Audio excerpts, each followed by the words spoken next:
In the news this week, we look back at our best stories from last term. Charlie is here with our latest campus update. And George will be bringing us up to date on the weather. I'm Tom Russell. And I'm Irina Gnyasheva, and you're watching KTV News.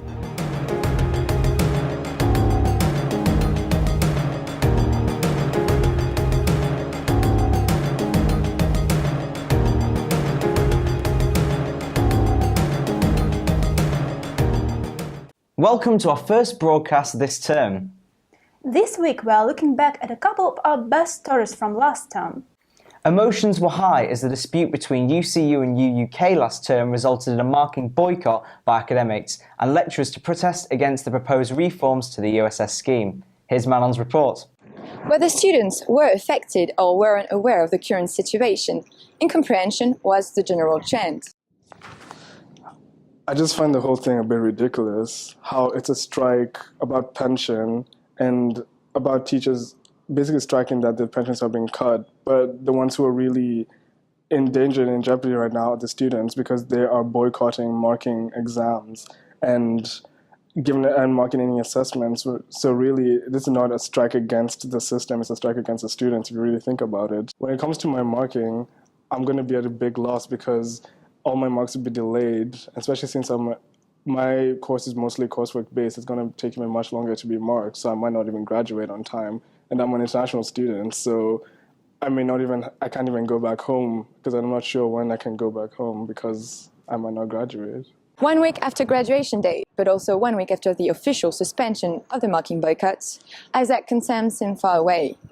Yet, negotiations are still underway and the boycott may come back in January. So, why are teachers unhappy with the current system?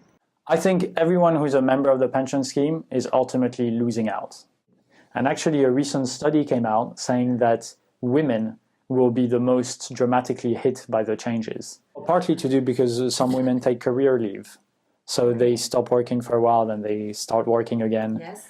And that means that there are unequal contributions to pensions already that are quite wide between men and women.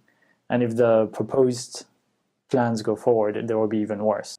So it's very worrying, I think, for students because the UK used to be this hub of academic academic life. Everyone wanted to come here and actually, study with some of the world-leading experts in their fields. And now these experts are leaving. These experts are going somewhere else. And a lot of the time, some of the arguments that I hear are, but I'm paying £9,000 fees, which is true. So there has been, since the £3,000 fees, a 200% increase in student fees. Yet we've taken in that same period a 14% pay cut. Where is all that money going? And I would encourage students to ask that question and to see where their money is being invested and not to take it out on us, but to join our fight actually and to say, well, we want our lecturers to be happy, we want our lecturers to have good working conditions. So maybe students should ask how much is the Vice Chancellor being paid, for example. Maybe they should ask about her pension fund arrangements and figure out, if, for example, she's contributing to her pension fund today. Because if the leader of our university doesn't have an interest in the pension fund anymore, then can we trust her to really make decisions that are for the benefit of everyone in the university? Well, is that it? Well, he didn't really even discuss, he didn't even really answer any of my inquiries about how it really affects us. He just made a blanket statement about how much fees domestic students are paying, and notice he didn't even talk about international students and how they're going to suffer through this. I'm not convinced, but I do feel for them and I do understand what they're going through, and I do support them to an extent. It's just the execution is very poor. Since that report, there has been a resolution to the issue. Following meetings held in January between the two groups, UCU members were asked to vote on whether or not to accept the new proposals. These proposals included increasing the earnings cap from $40,000 to $55,000 and to guarantee that employers will maintain an increased contribution to the scheme. Out of the votes cast, 67.1% voted to accept proposals, and so the union ended the dispute. The news about the cost of the Kent wheel shocked students last month. Here's Mehdi Golding's report on the wheel's controversial price tag. The latest edition of Inquire has revealed that the Kent Wheel cost £54,800. The cost was revealed by a Freedom of Information request made by Mature Students Officer Dave Kokoza. The Kent Eye stood here looking very grand and enticing many people up to campus from the local community, as it could be seen from Canterbury Town Centre.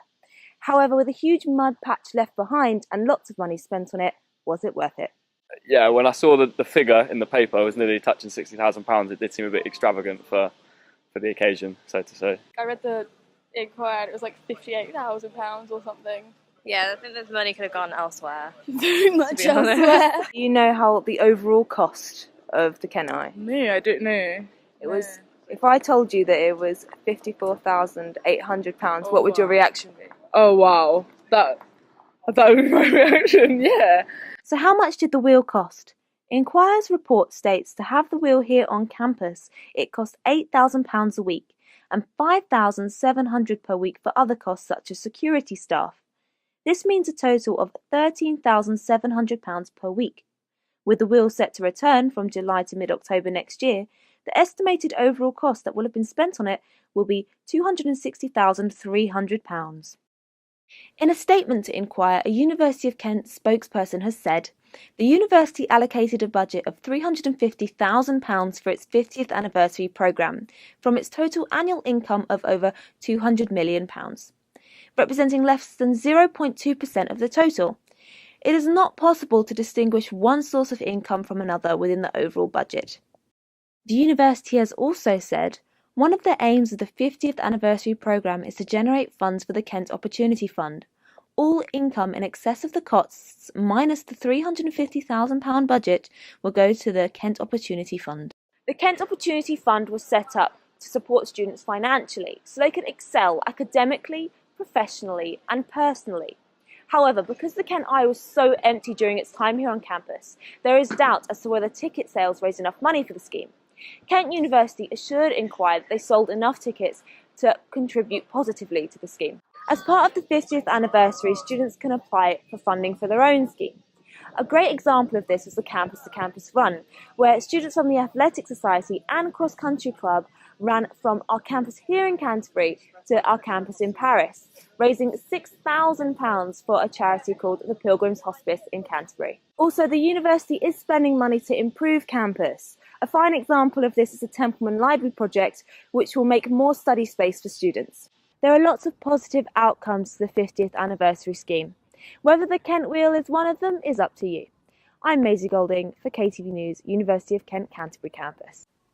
It has not been confirmed whether the Kent Wheel will return next term. However, we will continue to keep you updated on this story. Now it's time for your campus update. Over to you, Charlie. Thanks, Tom. It looks to be a busy week on campus, with Freshers' Fair being held on the 5th and 6th of February in Elliott Dining Hall. If you miss Freshers' Fair in September, or fancy something different, this is a great opportunity to sign up for sports clubs, societies and volunteering.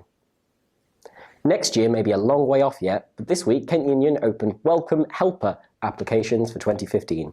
Help those eager freshers move in and start enjoying university life. To apply for the role, go to the link below. Lastly, Kent Union have announced they are in need of a student trustee. If you're resourceful, committed and ready to represent students, this is the job for you. All the information is on the Union website. That's all from me for now. Back to you. Thanks for that, Charlie. Now you know all about what is happening on campus this week. We better check what the weather has in store for us. Over to you, George. It's cloudy today and it's going to remain so for most of the week up until Friday. We've also got chances of snow and rain dotted about, but definitely it's going to be cold, with lows of 2 and 3 degrees and the same biting winds we've had for most of the month. So if you're going out, try to wrap up warm. I've been George Stiles and this is KTV News. Thanks, George. Well, that's all from us now, but for more news, check out Inquire, which is available across campus or online at inquirelive.co.uk. And if you happen to listen to the Radio CSR FM broadcast, its local news are at midday and 5 to 6 every day of the week. I've been Irina Gniausheva. And I've been Tom Russell. Thank you for watching KTV News.